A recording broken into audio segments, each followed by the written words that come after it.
Bonjour à tous, je m'appelle Samantha Bailly, je suis autrice, vidéaste, scénariste. Ça faisait longtemps que je n'avais pas fait de vidéo sur ma chaîne YouTube, mais aujourd'hui il est temps.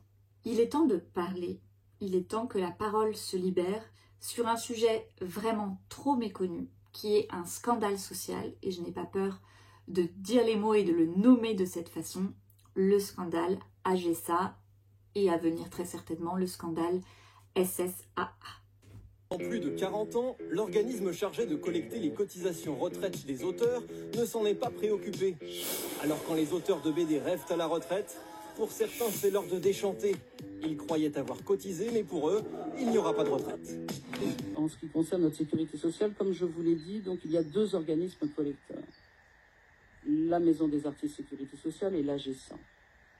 L'AGSA pose un gros problème. L'AGSA, depuis sa fondation, depuis le début, ne respecte pas la loi. Cette chaîne YouTube, elle a toujours eu un objectif, informer et montrer les coulisses. La première question qui vient à l'esprit est comment est-ce possible? Comment on a pu en arriver là?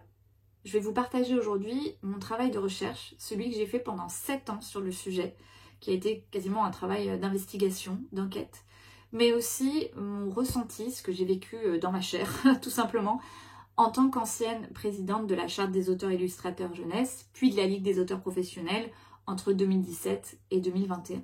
Allons au bout des choses et faisons la lumière sur ce scandale AGSA.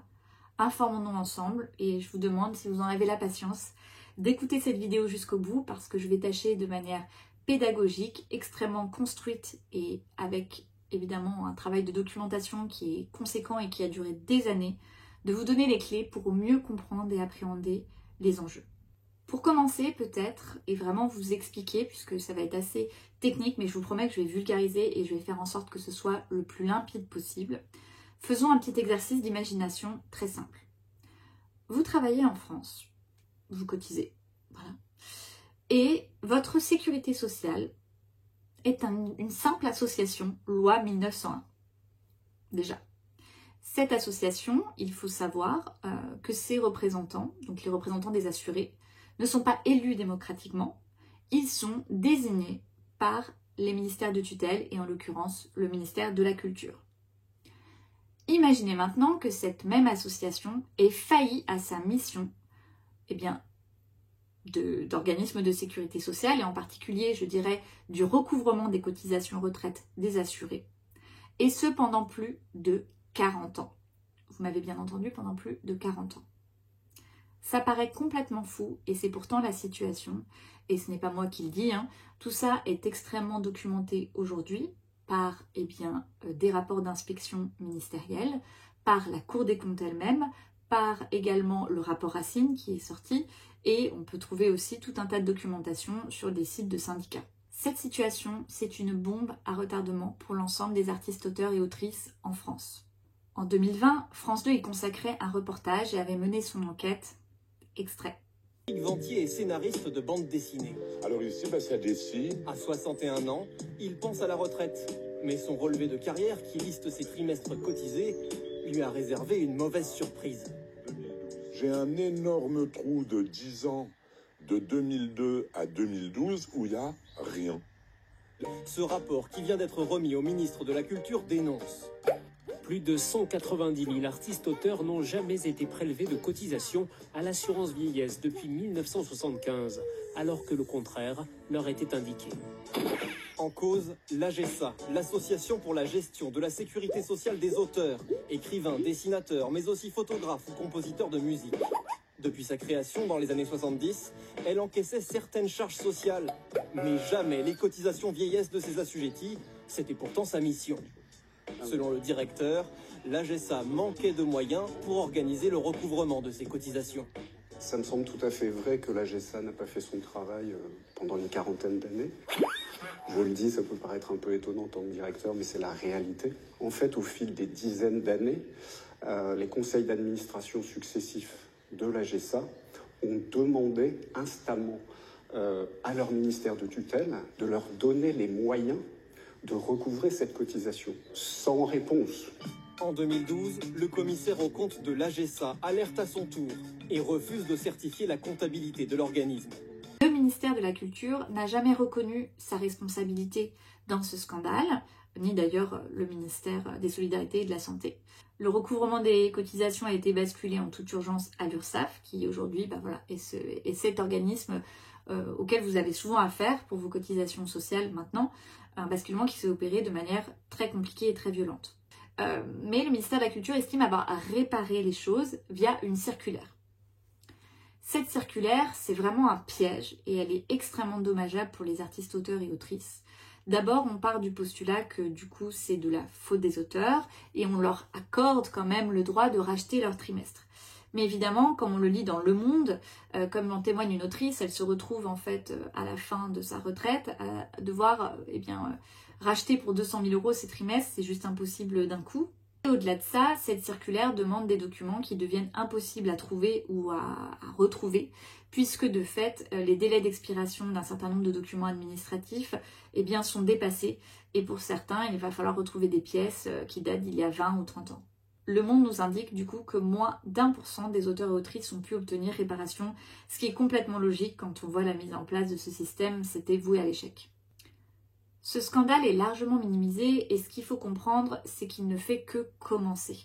Parce que de fait, des auteurs et autrices petit à petit commencent à se renseigner, à aller voir en fait sur le site de la retraite les trimestres qu'ils ont, ce qu'ils ont validé ou pas, et quand ils commencent à s'y intéresser, ils découvrent avec souvent stupeur et effroi les énormes trous qu'il y a. Imaginez maintenant que cette association soit simplement rebaptisée avec un nouveau nom, SSAA, qu'en plus de ça, on ne lui ait pas retiré son agrément, c'est-à-dire qu'on ait élargi son périmètre d'action et qu'une autre association qui, elle, avait fait son travail de recouvrement, qui s'appelle la MDA, ait, elle, perdu son agrément, et qu'on se retrouve dans la situation absolument paradoxale d'auteurs et d'autrices qui se retrouvent attaqués en justice en appel par la SSAA, quand ils obtiennent la condamnation de l'organisme, puisque c'est juste un changement de nom, c'est toujours la même entité juridique, donc c'est elle qui est appelée en procès. Et du coup que l'argent des assurés, des auteurs et autrices, l'argent tout simplement de la sécurité sociale, le budget de la sécurité sociale, soit utilisé en appel en contentieux contre ces gens qui arrivent enfin à obtenir gain de cause. Ça vous paraît complètement fou? Imaginez alors qu'on apprenne par la presse que le directeur de cet organisme, qui du coup n'a pas fait son travail, comme il le dit d'ailleurs lui-même sur France 2, ne soit pas écarté ensuite du pilotage, qu'il ait continué, de 2020 à 2024 à être présent et à diriger, et que celui-ci parte seulement l'année qui précède, en 2024, avec un parachute doré estimé à 300 000 € d'après les informations. La récompense pour cet échec. Est-ce qu'on n'est pas en droit d'être indigné et extrêmement inquiet? Je pense que la réponse est oui. Je ne sais pas si vous vous souvenez, mais il y a 9 ans, je m'intéressais à l'administratif et j'ai essayé de vous l'expliquer. Et j'ai eu déjà un premier contact avec l'AGESA. C'est si simple et si accessible. J'adore remplir ma déclaration AGESA. Un véritable plaisir. Ok. Donc l'AGESA, c'est l'organisme qui fait écran entre les auteurs et la sécurité sociale. On cotise tous à l'AGESA à partir du moment où on gagne des droits d'auteur, c'est-à-dire qu'on est ponctionné. Par contre, c'est pas parce qu'on est ponctionné qu'on va pouvoir avoir le droit à une retraite et à une sécurité. Déjà, c'est hyper fourbe. À l'époque, je n'avais aucune idée de tout ce qu'il y avait derrière, d'ailleurs si j'avais pu imaginer. Mais ce qui est intéressant, c'est que intuitivement, comme beaucoup d'auteurs et autrices, je sens qu'il y a un truc bizarre en fait, je sens qu'il y a un truc qui va pas, je sens que c'est hyper compliqué et que c'est assez opaque. Alors d'abord, ça fonctionne comment la retraite des artistes-auteurs? Pour faire très simple, aujourd'hui, on ne parlera que de la retraite de base, parce que si je rentre dans la complémentaire, il faudra 5 heures de vidéo. On va vraiment là parler de la retraite de base. Prenons un exemple simple. Je vais vous montrer ce que je voyais moi, en tant qu'autrice, en 2015, sur mes relevés de vente de romans. On voit bien une ligne AGESA, ici.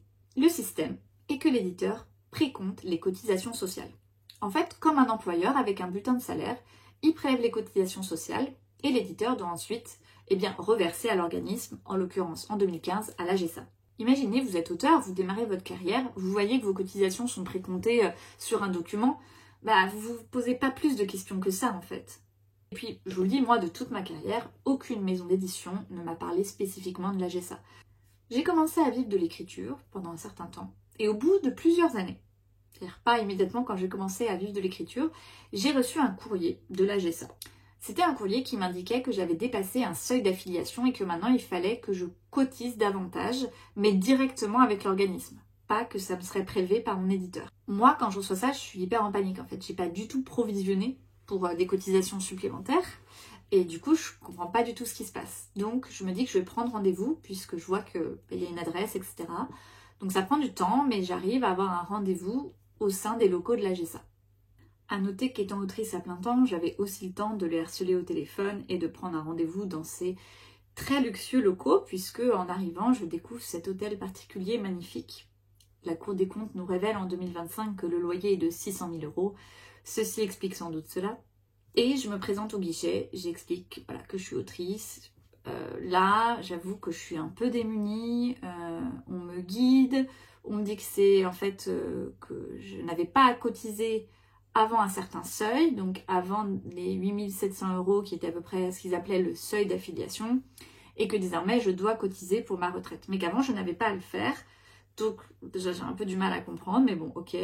Et donc voilà, je m'acquitte de mes cotisations, mais j'ai un souvenir, ça reste un peu brumeux, mais j'ai vraiment le souvenir d'être dans ce bureau avec ce conseiller là, que ça fait hyper froid, hyper vide, et que il dit qu'il a un bug sur son ordi. Enfin je me souviens vraiment de sortir là en me disant, ça c'est bizarre, ça a l'air gigantesque, magnifique, enfin ça faisait hyper luxueux, mais en même temps, j'ai l'impression que leur système informatique a l'air complètement vide, quoi. Enfin, j'ai vraiment déjà le souvenir de me dire c'est pas rassurant pour nos cotisations.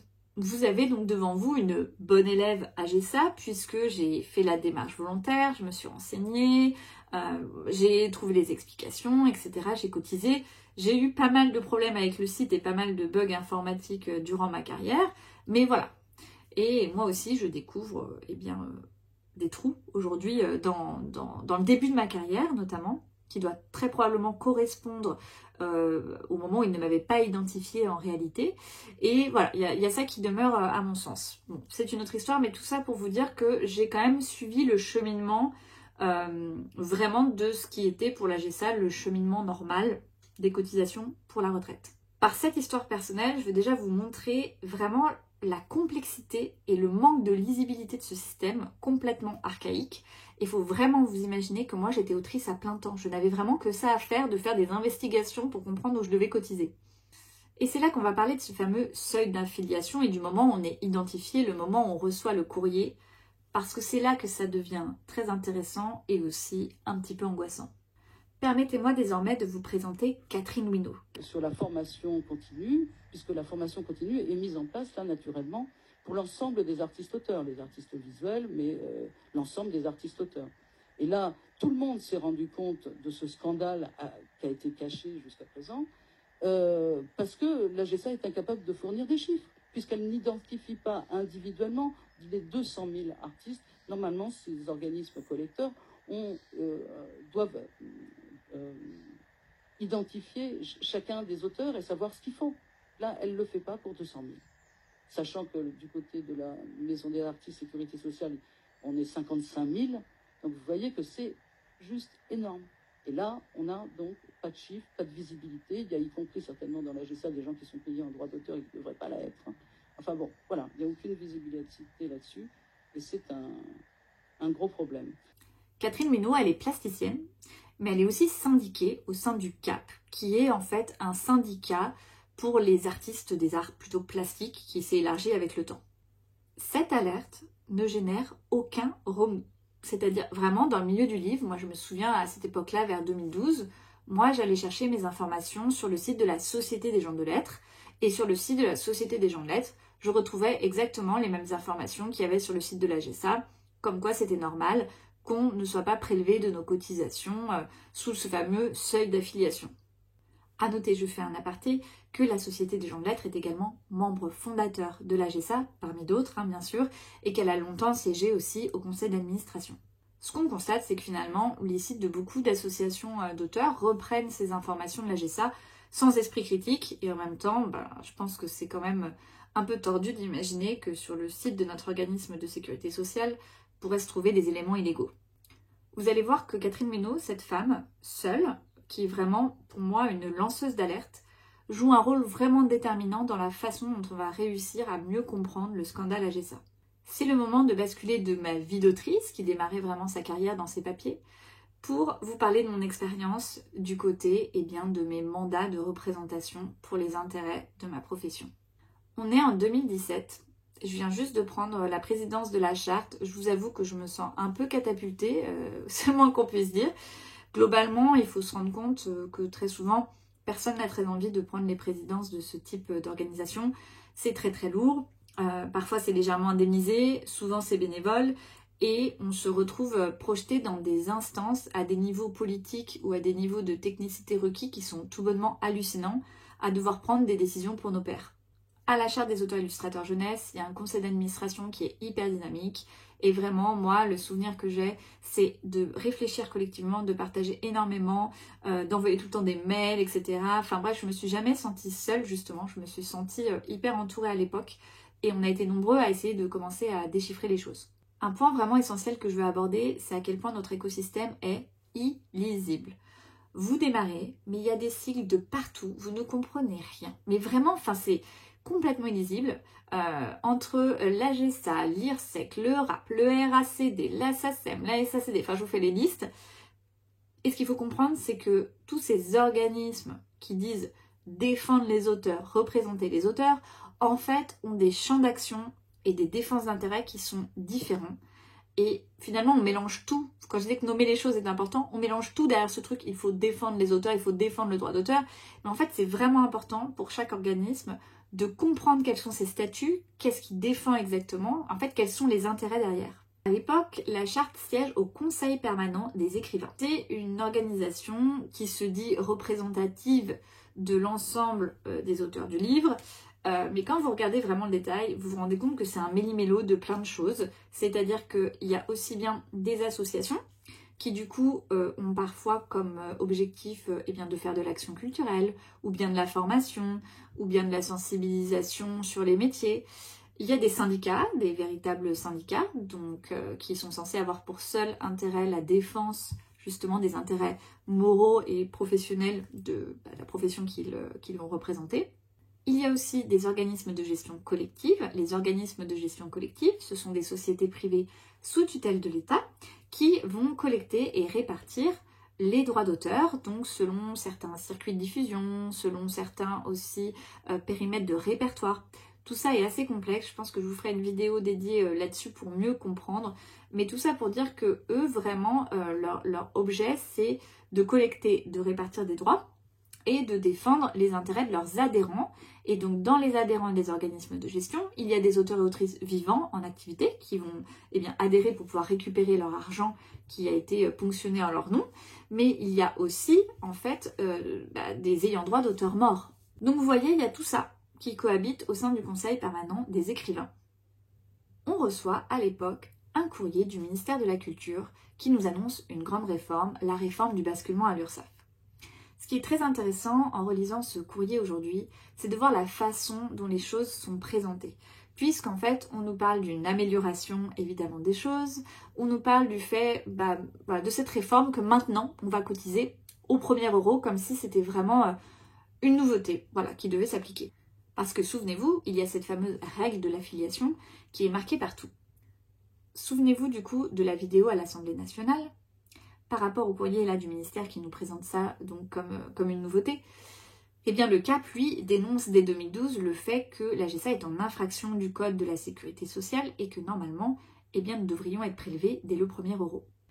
À l'époque, je me souviens très bien qu'on nous influence, nous, en tant qu'auteurs et autrices, au sein de toutes ces organisations, à défendre l'AGESA envers et contre tout. Et déjà, on est nombreux en tant qu'auteurs et autrices à dire, mais en fait, ok, le basculement à l'URSSAF violent, ça nous rassure pas, on est d'accord, mais perdre l'AGESA, est-ce que c'est vraiment une mauvaise chose? On est très nombreux à raconter en fait les témoignages du manque d'informations, de comment on n'arrive pas à joindre des conseillers, enfin bref, on fait état vraiment du fait qu'on n'est pas satisfait quelque part de ce service et qu'on trouve tout ça quand même assez compliqué. Et c'est là que c'est important, parce que les scissions qui traversent aujourd'hui les organisations d'auteurs, en fait on peut vraiment les voir dans les contours même du conseil d'administration de l'AGESA, de voir qui il y a au conseil d'administration de l'AGESA. Puisqu'il y a la SACD et la SACEM, donc là ce sont deux organismes de gestion collective. À noter que la SACEM c'est une gouvernance qui est mélangé entre du coup les diffuseurs, donc l'équivalent des employeurs en fait, des auteurs-compositeurs de musique et des auteurs-compositeurs de musique. La SACD, elle par contre, ce sont normalement uniquement des scénaristes, des auteurs, réalisateurs. Dans les associations dont je vous disais qu'il y a un peu un mix aussi entre du culturel, de la formation et la défense des auteurs, il y a la Société des gens de lettres, que j'ai déjà évoquée. Il y a aussi l'USNE, qu'on retrouve, le syndicat national de l'édition, donc les éditeurs. Il y a Radio France, on ne sait pas trop ce que Radio France fait là, j'imagine que c'est la présence historique et qu'à l'époque, bon voilà, on s'est dit que c'était bien qu'il soit là. Je ne sais pas, là vraiment, c'est quelqu'un à l'information. L'UPC, l'Union des producteurs de cinéma. Le SNAC, le syndicat des auteurs-compositeurs de musique. Et l'UPP, l'Union des photographes professionnels. Pour résumer, ceux qui veulent conserver la GESA, eh bien, sont les mêmes qui siègent au conseil d'administration. Comme quand même il s'agit de rencontrer la ministre de la Culture, Françoise Nyssen à l'époque, pour porter la parole, eh bien on se renseigne à la charte, on ne veut pas faire n'importe quoi, donc en tant qu'auteur-autrice, on se cultive, on fait des recherches et tout ça. C'est là qu'on tombe sur le site du CAP, le fameux CAP dont je vous parlais, qui a fait l'alerte à l'Assemblée nationale. Sur le site du CAP, on trouve, il suffit de taper passif à GESA, un nombre d'informations absolument hallucinant sur les problèmes, les défaillances internes qui sont dénoncées. Alors moi rapidement, j'en parle avec d'autres en disant que j'ai trouvé ces sources d'informations et que quand même, je trouve ça extrêmement intéressant, extrêmement documenté. Immédiatement, on m'explique que le CAP et Catherine Winot, c'est vraiment le diable. Mais vraiment, c'est-à-dire que j'ai entendu à son sujet des horreurs. Mais quand j'ai des horreurs, Enfin, pour moi, c'est à la fois sexiste, homophobe, mépris de classe, enfin l'ensemble. En fait, on me l'a toujours décrit comme une folle. Une personne déséquilibrée. Et que le CAP, vraiment, faut l'éviter. Faut pas lire, ils disent n'importe quoi. En gros, c'est des cinglés, quoi. Sauf que on tombe sur un rapport IGAS-IGAC, c'est-à-dire c'est quand même un rapport d'inspection des ministériels. Donc c'est pas rien, c'est des inspecteurs à la fois côté ministère de la Culture et à la fois côté ministère des Affaires sociales qui font comme une sorte de travail d'audit sur, en l'occurrence, la MDA et la GESA. En lisant ce rapport, on prend la mesure de la gravité. Il est bien indiqué que la situation est anormale et que la GESA devrait identifier l'ensemble des auteurs-autrices, pas seulement ceux qui dépassent le fameux seuil, et le rapport donne l'alerte sur les conséquences catastrophiques et les drames sociaux qui vont arriver. Les réformes du gouvernement Macron, qui sont des réformes transversales qui concernent tous les Français et les Françaises, eh bien elles vont avoir un avantage, c'est qu'elles vont mettre en lumière l'impensé que sont les artistes-auteurs et le fait qu'ils sont vraiment dans l'angle mort des politiques sociales. C'est pour ça qu'on se mobilise, par exemple à Montreuil, je vous en avais parlé sur cette chaîne, Plume pas mon auteur. On commence petit à petit à demander, on est vraiment assez nombreux, des auteurs et autrices de plus en plus conscients de tout ça, un véritable statut protecteur. On sent bien qu'il y a quelque chose qui va pas, quoi. Mais c'est aussi, grâce à ces réformes, quelque part, eh bien, qu'on mène un combat qui est absolument exténuant, mais vraiment exténuant, pour au moins que soient prévues des choses pour nous, parce que, tout simplement, on nous avait oubliés. On commence à faire du bruit, beaucoup de bruit, et notamment Johannes Farr sur France Inter fait une intervention tonitruante.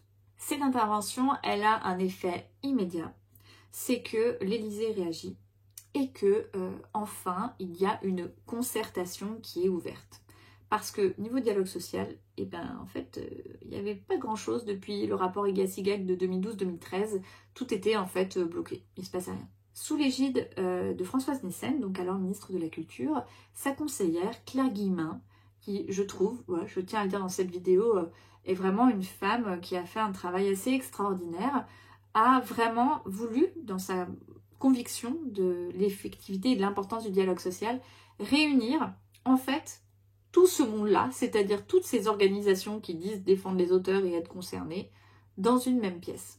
Là, ce qui est très intéressant dans ce qui se passe, c'est qu'en fait, d'habitude, on est hyper segmenté par secteur de diffusion. En gros, les gens du livre ne rencontrent pas du tout les artistes plasticiens et les scénaristes sont très peu en lien également avec les traducteurs, traductrices. Enfin, là, quelque part, toutes ces organisations, que ce soit des associations culturelles, que ce soit des syndicats, que ce soit des organismes de gestion collective, sont mis autour d'une table sous les dorures de la rue de Valois. C'est hyper intéressant à quel point la fracture sociale est saillante. C'est-à-dire que d'un côté, il y a des syndicats, souvent qui n'ont pas de moyens, qui sont portés par des bénévoles, et souvent, vraiment du côté des arts visuels, des artistes, pour vous faire vraiment le portrait, sont des personnes voilà, brillantes, qui ont des carrières, mais qui peuvent être très longtemps au RSA, en fait, qui peuvent avoir vraiment des problématiques sociales hyper difficiles, qui sont dans une précarité vraiment beaucoup plus forte, je dirais, encore que certains auteurs dans le domaine du livre, et encore ça se discute sur la BD et la jeunesse, hein, ou que, par exemple, des scénaristes. Mais en tout cas, vraiment, tous ces gens sont réunis et on voit clairement qu'il y a des mondes qui s'opposent. D'abord, pour les organismes de gestion collective, ce sont souvent les salariés qui sont présents. Donc ce sont des personnes vraiment salariées de ces organismes qui ont des salaires extrêmement confortables, qui sont souvent des juristes, etc. C'est assez rare en fait qu'on voit à ces réunions des auteurs et autrices élus des conseils d'administration. Ça peut arriver, mais bon, ça reste assez rare. Il y a les syndicats, souvent qui sont beaucoup plus forts et costauds, on va dire, dans le domaine des arts visuels. Et on est face à des artistes, auteurs et autrices comme Catherine, voilà, qui sont des personnes syndiquées et qui ont une parole de défense des intérêts. Ils ne sont pas dans les faux semblants, en fait. Ils ont quelque chose d'assez direct dans leur façon de parler. Et puis des associations, je dirais, de défense d'intérêts des auteurs et autrices, mais qui ont parfois aussi d'autres missions. Et là, c'est très varié. Souvent des auteurs et autrices qui vont eux-mêmes et parfois qui sont un peu dépassés par les sujets parce que tout simplement, on n'est pas juriste, quoi. C'est dans ce contexte que la charte rencontre par exemple la guilde des scénaristes à l'époque et que des liens commencent à se tisser entre organisations professionnelles qui finalement, au sein de ces réunions, s'identifient et se reconnaissent comme ayant des souffrances communes. Je tiens à dire qu'à ce moment, quand Catherine Huynot-Ducap prend la parole, elle est donc sujette à cette violence que je vous décris, que moi je trouve super choquante. Et pourtant, elle rappelle le code de la sécurité sociale et elle fait preuve d'une expertise vraiment, mais incroyable. Enfin, c'est-à-dire, je pense que cette personne, je donne mon avis extérieur, est clairement HPI. Enfin, elle est assez phénoménale en fait dans son expertise. Et pour l'avoir vue, voilà, dans ce qu'elle disait, moi j'ai toujours trouvé ça intéressant. Je suis pas toujours d'accord avec tout, mais en tout cas, on ne peut pas nier cette expertise. Toujours 2018. Sentant vraiment l'urgence de la situation, et encore, on n'avait pas encore vu le Covid arriver, mais finalement c'était extrêmement précurseur hein, quand on y pense, la charte et les états généraux de la BD se disent que là il faut agir, que si les autres sont satisfaits de la situation, c'est une chose, mais que nous maintenant on va passer à l'action et on va vraiment essayer d'obtenir un véritable statut. Donc on fonde la Ligue des auteurs professionnels fin 2018, et on obtient un rendez-vous avec le nouveau ministre de la Culture à l'époque, Franck Riester. Là, son cabinet est particulièrement Stéphane Kutniak, et je pense qu'il faut le saluer aussi, parce que les ministres, on s'imagine que ce sont eux qui prennent toutes les décisions, mais en fait, ils sont entourés aussi de conseillers qui doivent recevoir en fait différents intervenants, essayer de jauger les situations et voir quel est l'intérêt général et qu'est-ce qu'il faut faire de plus juste. Donc, est à l'écoute et on explique qu'aujourd'hui, il nous semble pertinent de lancer une véritable mission d'expertise, mais aussi presque un audit pour essayer de démêler tout ça, parce que ça nous paraît tous très confus, très compliqués. Il y a des questions qui sont sans réponse, quoi. Pourquoi, moi je vous pose des questions comme ça, hein. Pourquoi, par exemple, quand on voit les moyens d'organismes de gestion collective, comme la SACEM, la SACD, quand on voit tout l'argent qui est mis au nom du droit d'auteur, les auteurs et autrices eux-mêmes sont dans une telle précarité. Pourquoi on nous oublie à chaque réforme? Pourquoi notre sécurité sociale, on est dans cette situation et que ça a failli pendant tout ce temps? Enfin, pourquoi? Mais vraiment, c'est une vraie question. Pourquoi il y a autant de moyens sur le droit d'auteur et autant de scandales sociaux et de précarité par ailleurs? Et pourquoi on ne pourrait pas, tout simplement, être reconnus comme des travailleurs de la culture à part entière, puisqu'on cotise?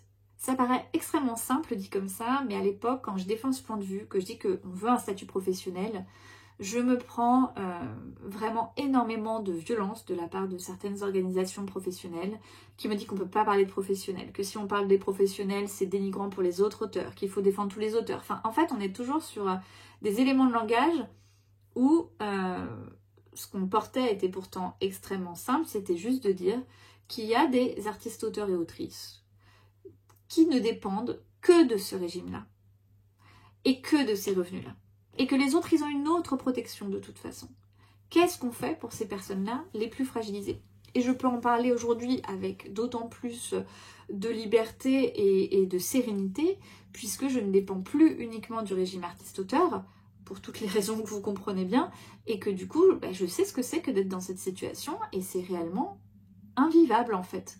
Notre stratégie paye, et pas sans de très nombreuses mobilisations. Il a fallu enterrer le livre au pied du ministère de la Culture, il a fallu se mobiliser vraiment, rien ne tombe comme ça du ciel, il faut toujours agir et exercer une forme de pression, c'est comme ça. Et enfin, la mission Racine est lancée, et on est assez content de découvrir que ce sont des experts indépendants qui du coup vont vraiment auditionner tout le monde, tout cet écosystème, et livrer leurs conclusions. Que le rapport Racine sorte n'a pas été simple non plus, puisqu'il a failli être enterré à de nombreuses reprises, mais heureusement, et là on peut remercier vraiment les auteurs et autrices de BD qui se sont mobilisés à Angoulême en particulier, le rapport finit par sortir.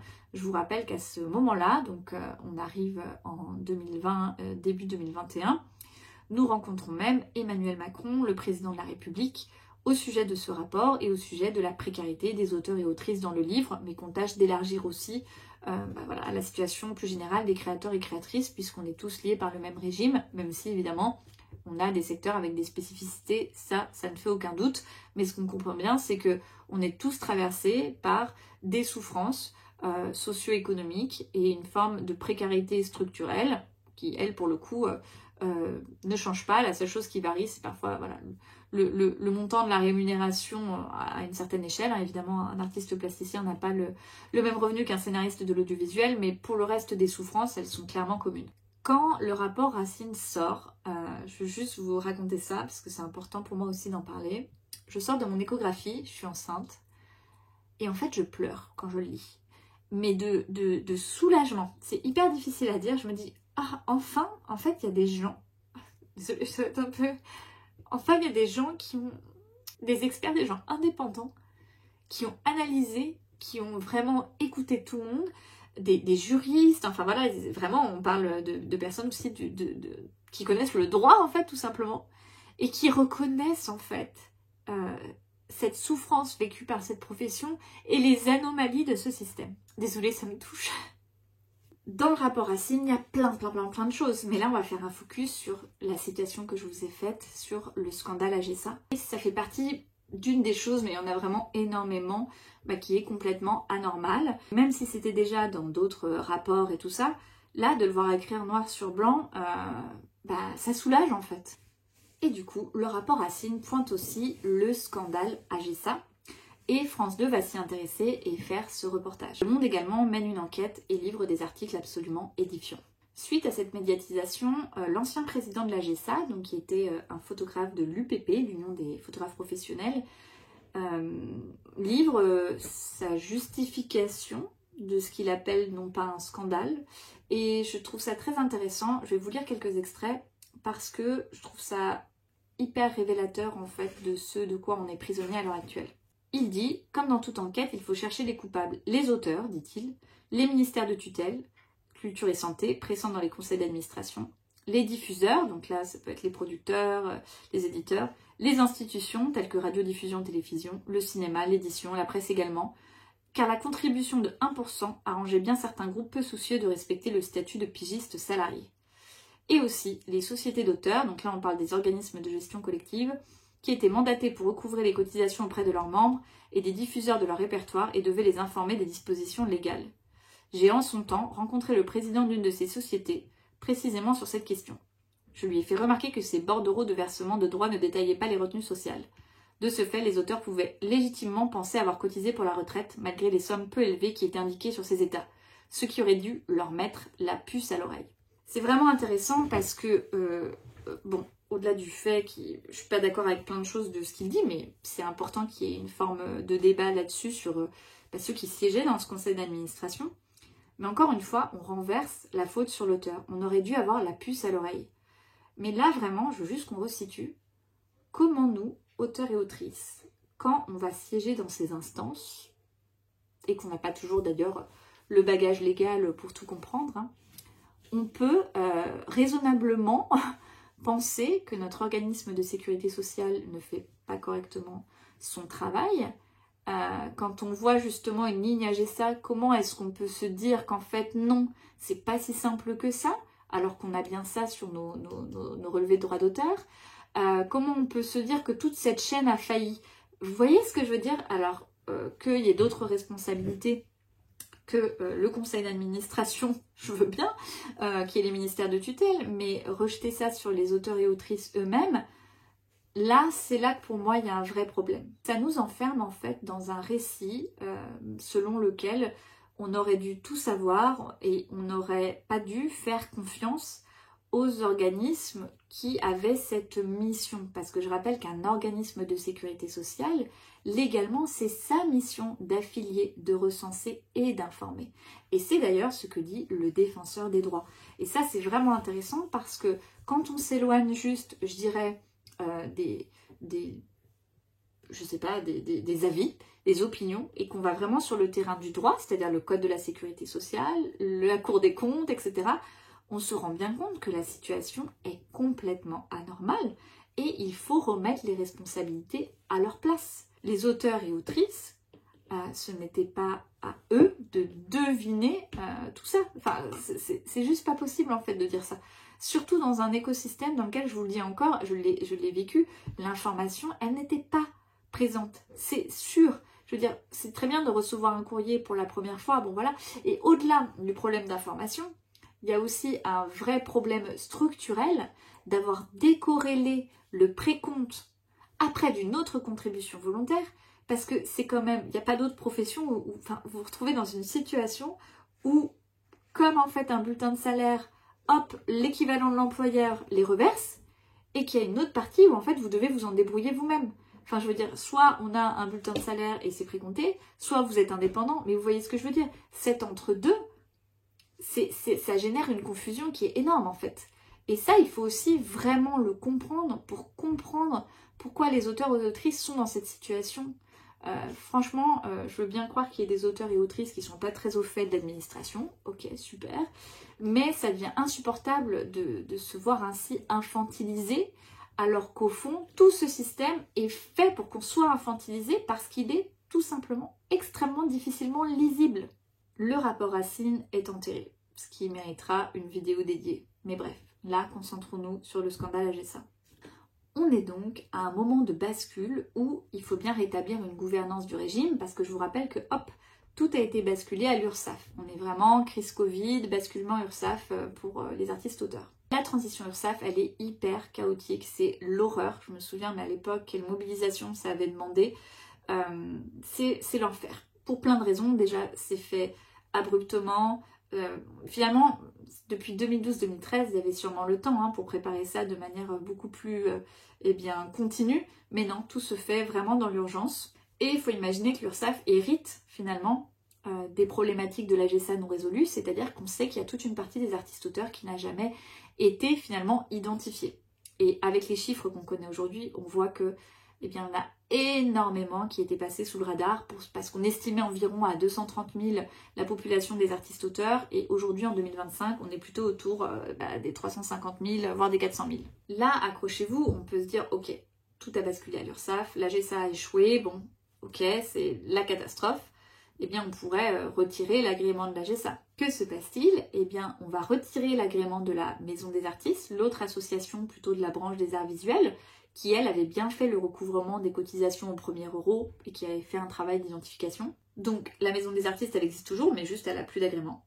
Et plutôt que de rétablir des élections professionnelles, plutôt que de suivre les recommandations du rapport Racine, le ministère de la Culture va se contenter d'une enquête de représentativité.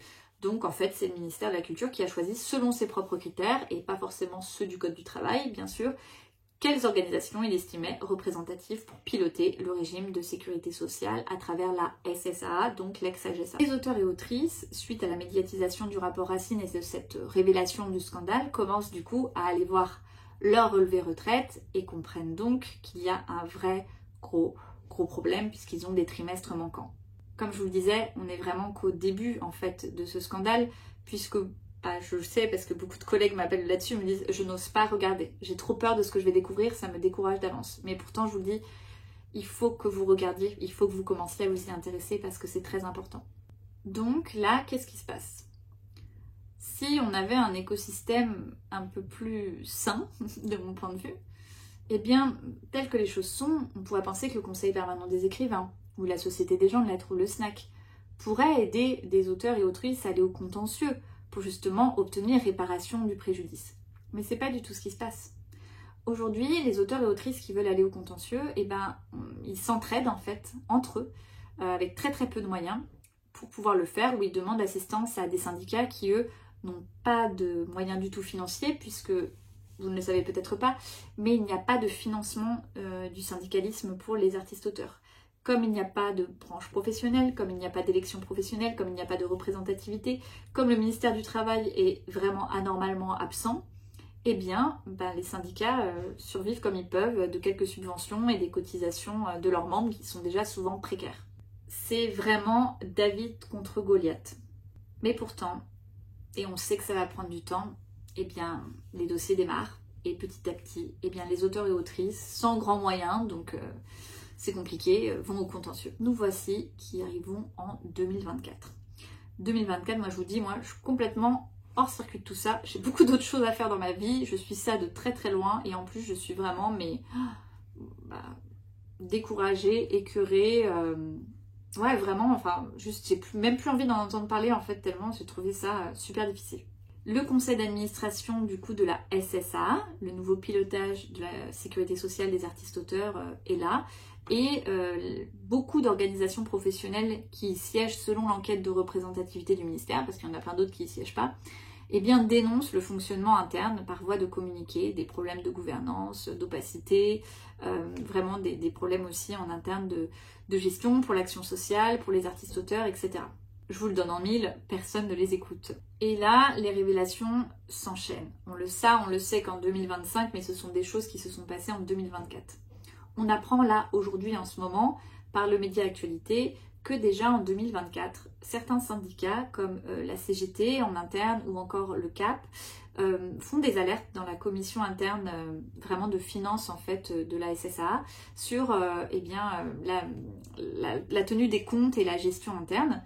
Mais pourtant, ces alertes ne sont absolument pas écoutées, ni par les ministères de tutelle, manifestement, ni par le conseil d'administration et son président.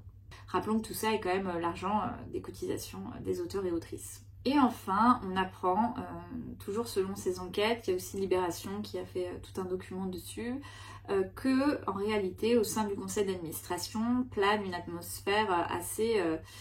je sais même pas comment la qualifier, mais... vous voyez, là, je la ressens dans mon corps, quoi, par compassion avec les personnes qui y siègent. Délétère, je pense que ça doit être le mot, puisque les alertes ne sont pas du tout écoutées du côté des syndicats, ça c'est certain. Mais en plus, on leur propose de signer un texte, un texte de devoir des administrateurs pour s'assurer de leur loyauté envers la SSA et de la confidentialité. Ce qui donne lieu à un débat avec les syndicats présents qui expliquent que non, là on est dans une mission de service public et qu'ils n'ont pas de devoir envers la SSA, ils ont des devoirs envers les assurés, envers en l'occurrence au moins au minimum envers leurs adhérents, les auteurs et autrices qui adhèrent à leurs organisations professionnelles et donc aussi un devoir d'information. Tout ça c'est en 2024, mais personne ne réagit. 2025, nous sommes en juillet 2025 et la Cour des comptes sort un rapport absolument édifiant. Alors je sais que tout le monde n'a pas la passion pour lire les rapports de la Cour des comptes, mais vraiment je vous invite à le lire parce que c'est extrêmement effrayant, même si peut-être pas étonnant au regard de tout ce que je vous ai déjà dit. On voit vraiment les problèmes de gouvernance, mais aussi les problèmes d'opacité, les problèmes de gestion financière, les problèmes, je vous fais pas toute la liste, je vous propose de lire tout ce qui apparaît là. C'est édifiant et au regard de toutes ces défaillances, vraiment la Cour des comptes tire la sonnette d'alarme, il faut retirer l'agrément de cette structure. Toujours selon Actualité, mais aussi selon le syndicat Le CAP, mais corroboré par d'autres organisations professionnelles qui témoignent en fait au sein des conseils d'administration, eh bien le président aujourd'hui aurait les pleins pouvoirs statutaires par la structure même juridique de la SSA, qui je vous rappelle n'est qu'une association loi 1901, de pouvoir faire des recours en justice contre les auteurs et autrices qui obtiennent gain de cause au tribunal pour obtenir réparation des préjudices. Autrement dit, vraiment, l'argent des auteurs et autrices, de leur contribution sociale, l'argent de la Sécu, sert à attaquer leur père au contentieux. Et ça, pour moi, mais c'est indéfendable. Je ne comprends pas. Humainement, à tous les niveaux, je ne comprends pas. La seule explication, c'est qu'en effet, le conseil d'administration soit aujourd'hui dans la mission de préserver la structure, mais dans cette mission, alors, il y a un vrai conflit d'intérêts parce que ça se fait au détriment de l'intérêt des auteurs et autrices et de la profession. Parce que soyons clairs, les auteurs et autrices ont intérêt à obtenir la reconnaissance de ce scandale et la reconnaissance du préjudice. Et là, je parle même pas que d'un point de vue financier, je parle même d'un point de vue symbolique. Pour avoir réparation, parfois c'est une question de reconnaissance et de mots et de poser les bons mots. Là, d'être encore dans un stade où on est dans cette opacité, où on veut protéger finalement ce système contre les assurés, je trouve ça absolument choquant. Voilà, aujourd'hui, nous sommes donc en octobre 2025. Et malgré toutes ces révélations, devinez ce que contient le PLFSS, donc le projet de loi de financement de la sécurité sociale. Bien, contrairement à ce que demandent 22 organisations professionnelles et de très nombreux artistes, auteurs et autrices qui ont signé cette pétition pour le retrait de la GSA et enfin qu'on nous fasse un vrai conseil de protection des artistes-auteurs, puisque bien sûr qu'il faut avoir un pilotage de notre régime par rapport à l'URSSAF, il faut que les assurés puissent contrôler en fait leur régime. Devinez, le PLFSS prévoit le maintien de la SSA et pire, quelque part le consacre et l'appuie dans sa représentativité et dans le fait que voilà, c'est ça la voix des artistes, auteurs et autrices pour les ministères de tutelle. C'est à travers cet organisme-là qu'ils vont prendre conseil avec les représentants. Et on sait du coup que c'est documenté, que les choses sont extrêmement opaques, qu'elles sont peu démocratiques. Et on voit très bien le décalage immense de terrain entre tous les auteurs et autrices, même s'ils ne connaissent pas le sujet techniquement, qui savent bien que c'est injuste, qui savent bien qu'il y a un gros problème, et les personnes qui siègent au sein de ce conseil d'administration et qui, peut-être de bonne foi, pensent faire le bien pour leur père. Mais du coup, si c'est ça leur véritable intention, pourquoi être dans un tel déni, un tel aveuglement et un tel manque d'écoute du reste en fait, du reste des artistes-auteurs. Et là, voilà, je veux vous dire très clairement, là, j'ai un ami auteur qui se retrouve dans une situation où il va être à la retraite, il aura quasiment rien. Il est dans des démarches infinies depuis très longtemps. Il veut faire les choses bien, il est bon élève. Hein. Alors, il y a une circulaire du ministère pour réparer, il essaye d'avoir les documents, de chercher, et c'est quasi impossible. La circulaire, en fait, c'est terrible. Pour moi, je vous donne mon analyse. En apparence, on a l'impression que ça peut faire une réparation et faire qu'on récupère ses trimestres. Mais comme c'est impossible dans la démarche par rapport aux pièces qui sont proposées, les artistes-auteurs sont coincés, quoi. Et c'est... En fait, je ne comprends pas comment on peut, en toute honnêteté intellectuelle, penser, agir dans l'intérêt général et dans l'intérêt de notre profession et cautionner ça. Ça m'échappe vraiment. Pour moi, c'est extrêmement difficile à comprendre. Donc peut-être que j'aurai des éléments de réponse en faisant cette vidéo. Mais voilà, il n'y a rien qui est défendable en fait là-dedans. C'est pas possible. Il est vraiment temps de redonner aux artistes, auteurs et autrices eux-mêmes un pouvoir de décision sur ce qui les concerne et d'écouter en fait. C'est fondamental. Il faut être clair politiquement, éthiquement, rationnellement, budgétairement, cette situation est intenable. Comment on peut cautionner finalement que le pilotage, la gouvernance de notre régime de sécurité sociale avec tous les enjeux qui nous traversent aujourd'hui, ce soit cet hôtel particulier à 600 000 € de loyer,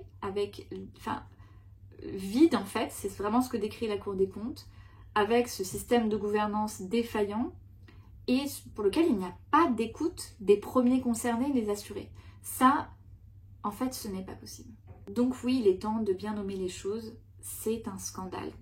C'est un scandale qui intéresse trop peu, alors que vraiment, ça va toucher énormément de personnes au fur et à mesure de leur vie. Les demandes, en fait, des organisations professionnelles, il y en a 22 ans. Elles sont hyper simples. Elles demandent juste un conseil de la protection sociale des artistes, auteurs et autrices. Enfin, faites-nous un truc normal. comme tous les travailleurs de France, donnez-nous un organisme qui soit conforme au code de la sécurité sociale.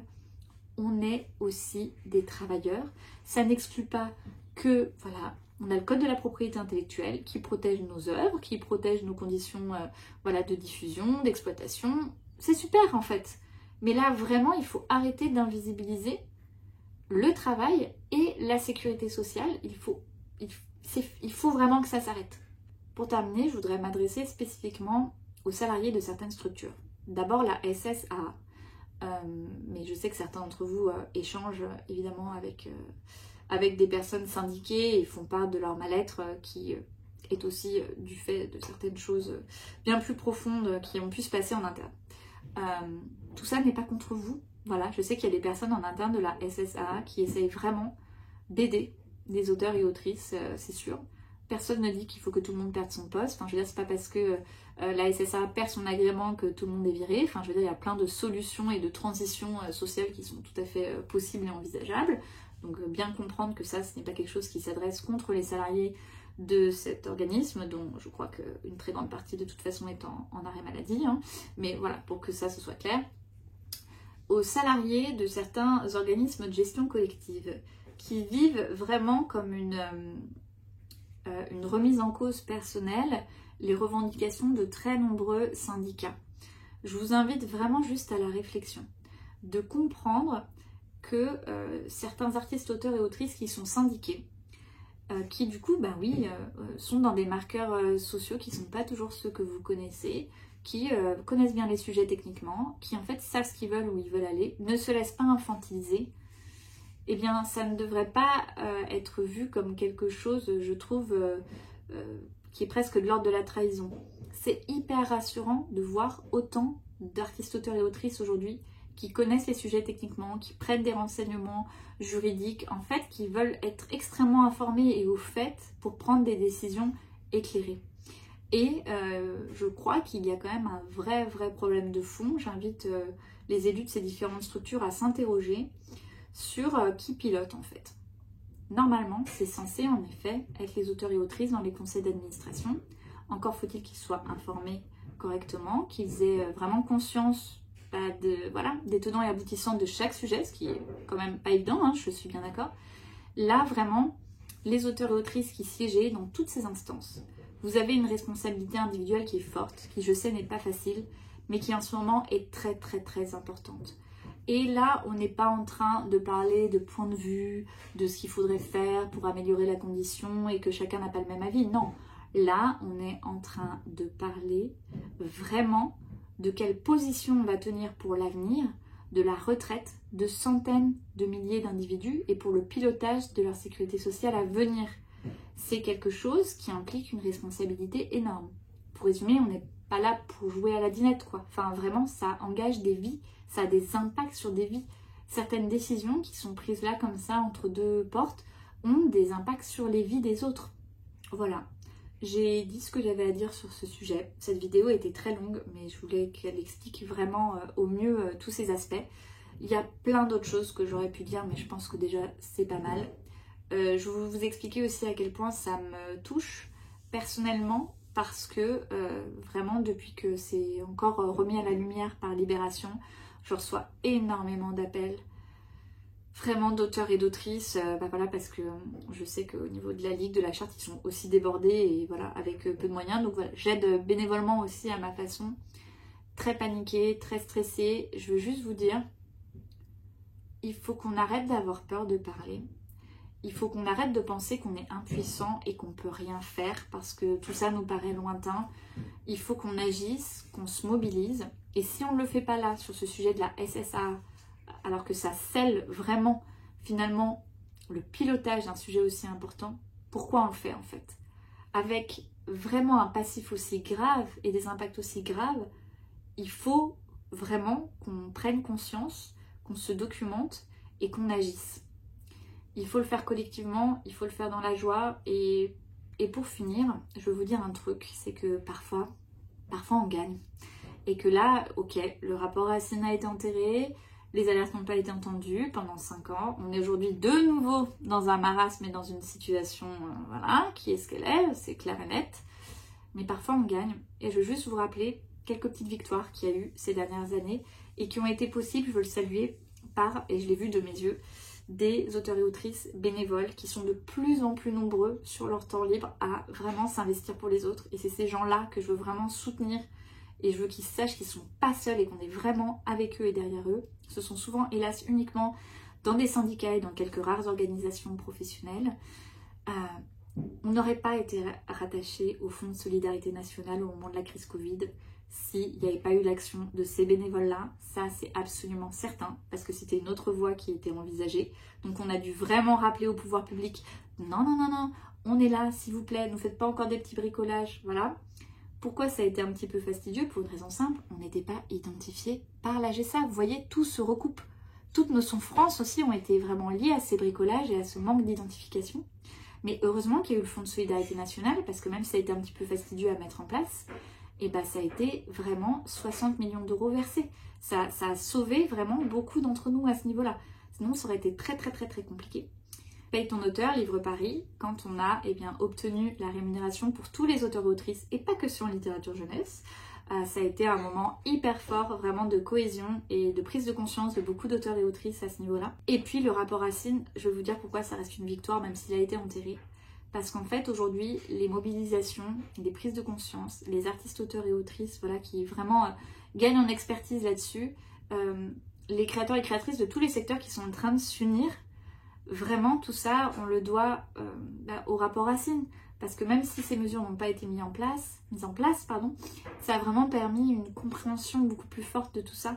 Et ça a permis de réunir des organisations qui ont été vraiment, je dirais, divisées entre elles pendant tout ce temps. Et aujourd'hui, ce qui est intéressant, c'est que surgit vraiment un front commun. Les auteurs-autrices n'ont plus peur de dire qu'ils se syndiquent, que c'est des syndicats. Alors on dit encore un peu organisation professionnelle, typiquement à certains niveaux. On n'a plus peur en fait de créer vraiment une ligne qui nous est propre et plus indépendante. Et c'est pas fait contre les organismes de gestion collective, c'est juste qu'il faut comprendre qu'on ne peut pas vivre sous domination et d'être sans cesse infantilisé. On a besoin de construire nos propres positions et que chacun puisse défendre le périmètre de ses intérêts. Et je pense qu'il y a des organisations de gestion collective comme la SAIF, là récemment, qui l'ont compris, et je trouve ça génial. Parce qu'un écosystème sain, ce serait un écosystème, non pas, je dirais, où nous serions inféodés, voilà, à certains organismes de gestion collective, parce qu'ils ont une puissance politique qui est absolument incommensurable et une puissance de lobbying incroyable, mais où il y aurait vraiment une articulation vertueuse, voilà, entre ces différents intérêts défendus, entre la défense du droit d'auteur en tant que tel, donc du droit des œuvres, et la défense du droit des auteurs et autrices, la défense des droits sociaux en fait, de ceux et celles qui sont bien vivants en activité et qui veulent simplement une meilleure protection sociale. Voilà, eh bien j'espère que ça vous a intéressé. Moi j'ai dit tout ce que j'avais à dire. Je vous invite à signer la pétition si ce n'est déjà pas fait, à vous renseigner et on vous tiendra au courant parce que évidemment la bataille ne fait que commencer.